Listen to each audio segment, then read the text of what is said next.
Hello friends, good morning. So today we are going to be embarking on a reading vlog adventure in which it's going to be mood reading.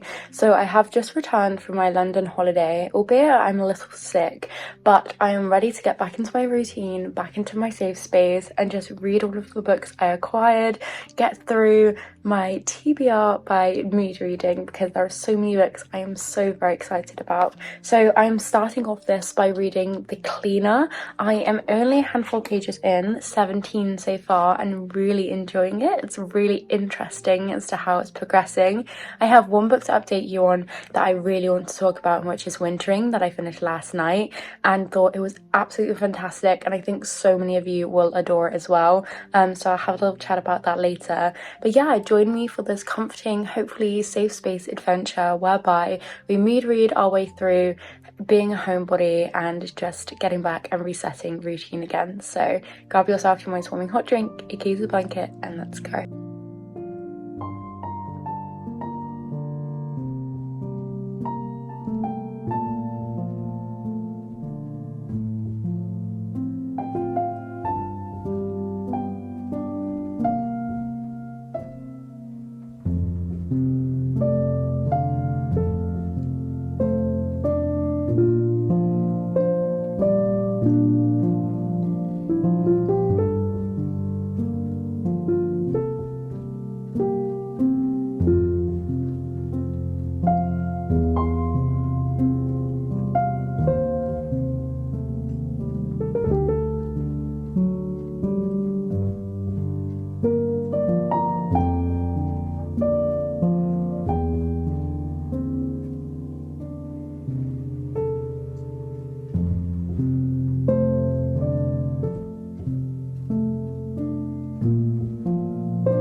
I just finished reading The Cleaner. My goodness, the twists and turns that this held, the different suspense levels the characters built up in this, the overarching plot and how this was being woven through. I just still can't get over that plot twist and that ending. It was absolutely superb and phenomenal, and I highly recommend it if you love themes of suspense, thrilling elements, there being this mystery woven deep within this kind of tight network setting, these characters that you feel as though you're digging and have to dig more and more because you can never get to the bottom of them. A huge shocking reveal and twist, and quite a good ending in terms of it not being a happily ever after but being one of the best outcomes it could possibly be for the story. Then I highly recommend this book so very much because it was honestly a joy to read and I loved it. So I'm gonna browse my shelves and see what I pick out next, but yeah, I highly recommend The Cleaner.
So I'm making my way through Good Lord. I am now 13 pages through, and it's so interesting in its formatting. It's all told via an email, I think one long email and stream of consciousness almost, and it's interesting in the way that it's written, the prose that are used, because it's such flamboyant poetic language trying to describe these scenes that almost feel hallucinogenic in their tone and in the way that they're being depicted.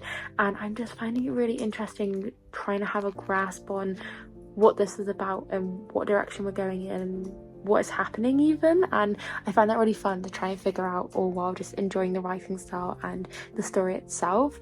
So that's this book, and then I finished ᴍᴇꜱ, in which I speak to you about. The book I read before that was called Wintering, in which I wanted to talk about as well. That was a lovely, truly home-hitting book, and I'm so glad I picked it up.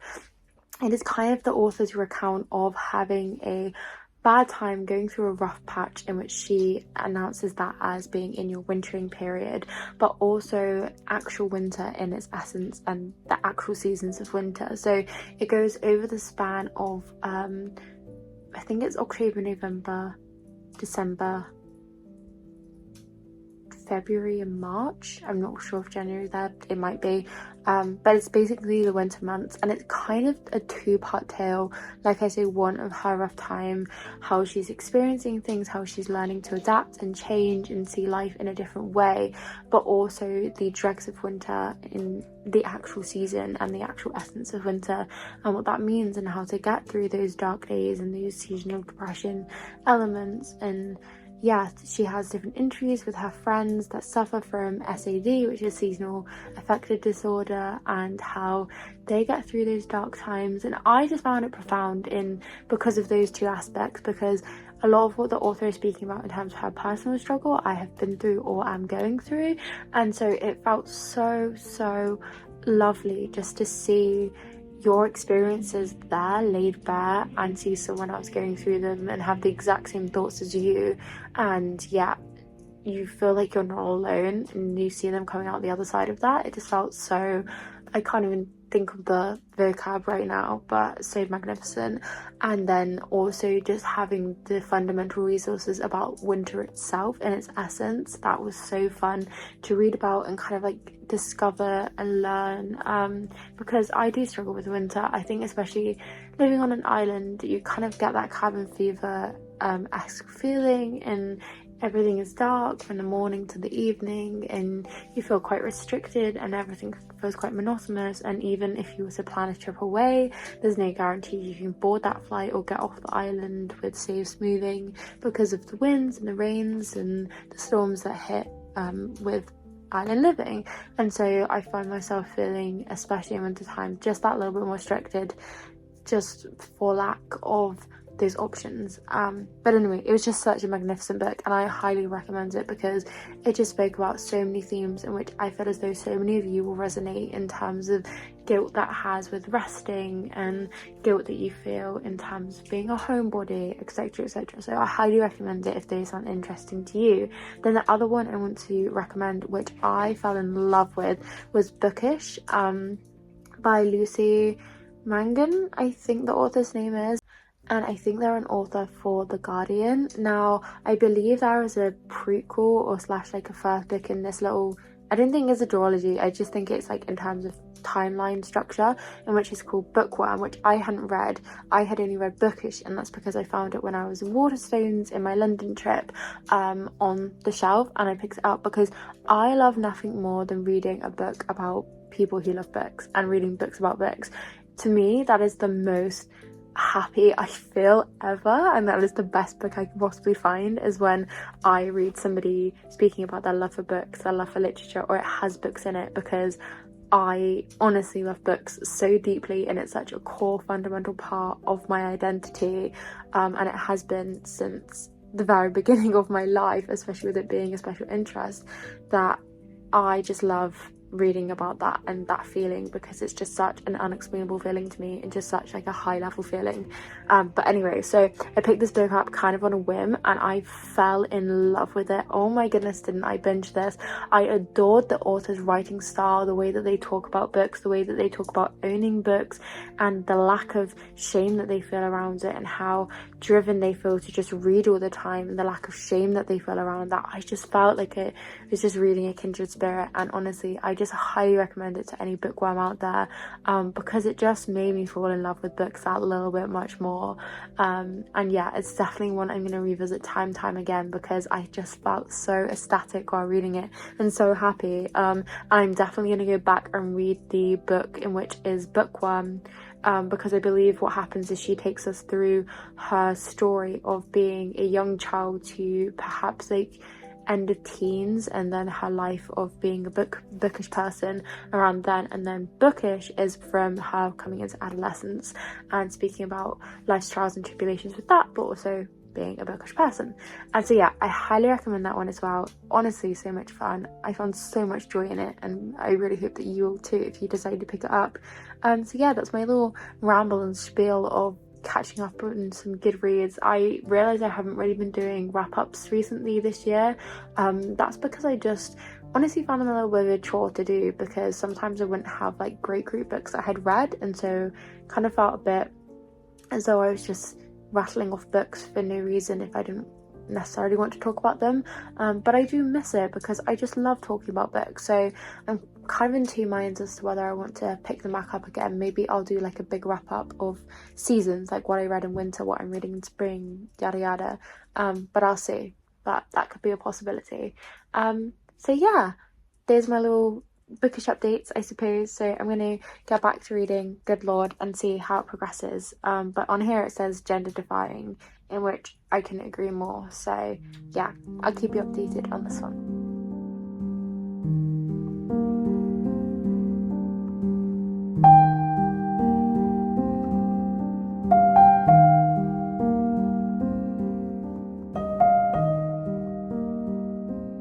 I thought I'd give you a little update on Good Lord. I am 199 pages through, I think now. No, 163.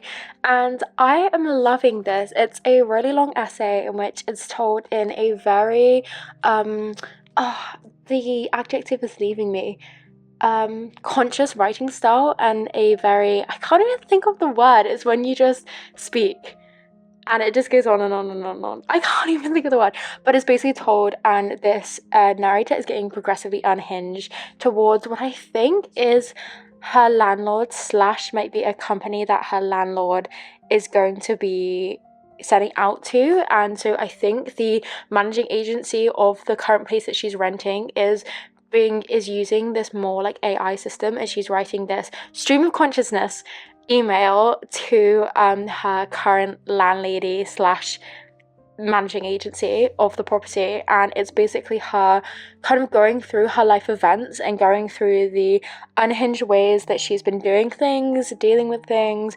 And it's so interesting in the way that it's formatted, in the way that it's put forward, and the themes that are encapsulated in it. It feels very much like slam poetry, just in an extended format, and I can just see this being performed as well, and I'm very much loving it. Very close to the end, and think it's going to be a great read, so highly recommend it if those themes sound interesting to you. I probably have not much more to say on it unless something crazy happens at the end, but I'll give you a little update.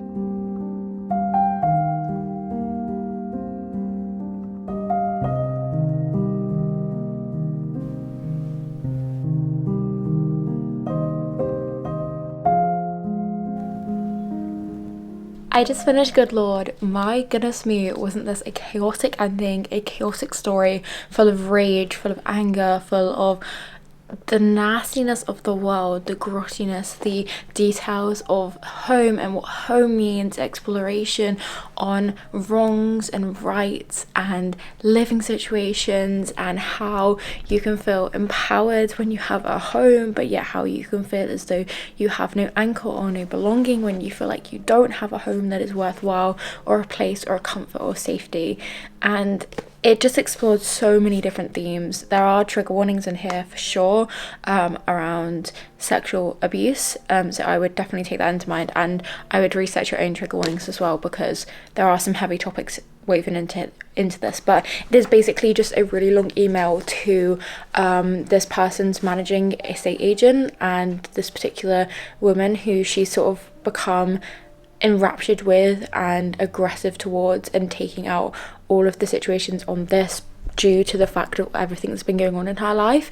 And I just thought it was a phenomenal piece. I loved the formatting, I loved the writing style, I loved the themes that this was explored in. Our main character was just so unhinged and deranged, but so understandably so, with everything that is discussed and divulged within this book, and I highly recommend it if those themes sound interesting to you. So yes, this one is finished, it's marked now as read. I add it back to my shelves and then pick out my next read.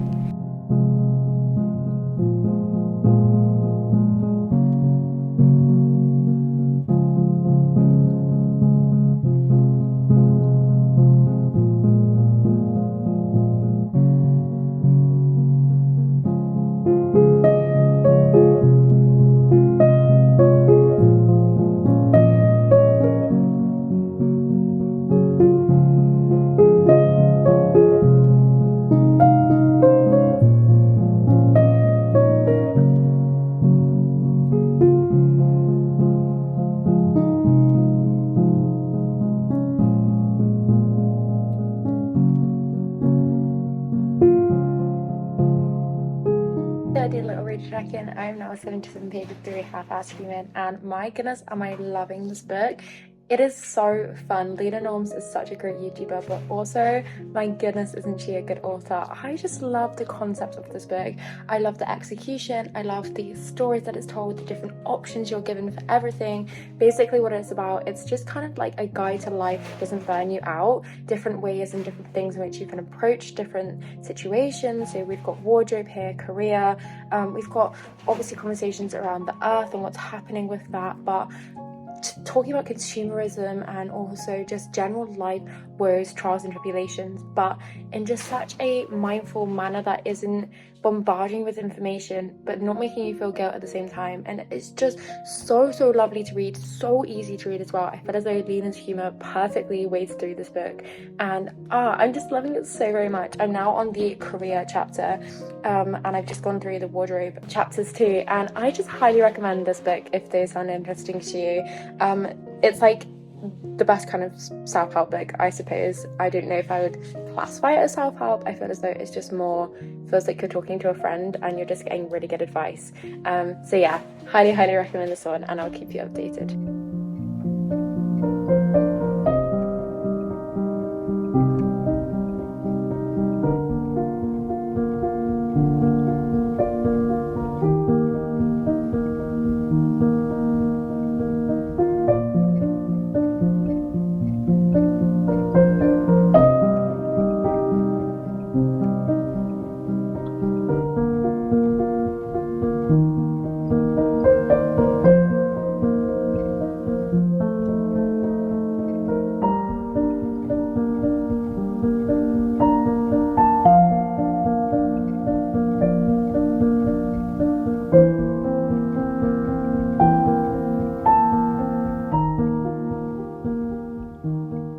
Finished Half-Assed Human, and it was such a joy. This has definitely changed the way I've approached things, I've thought about approaching things.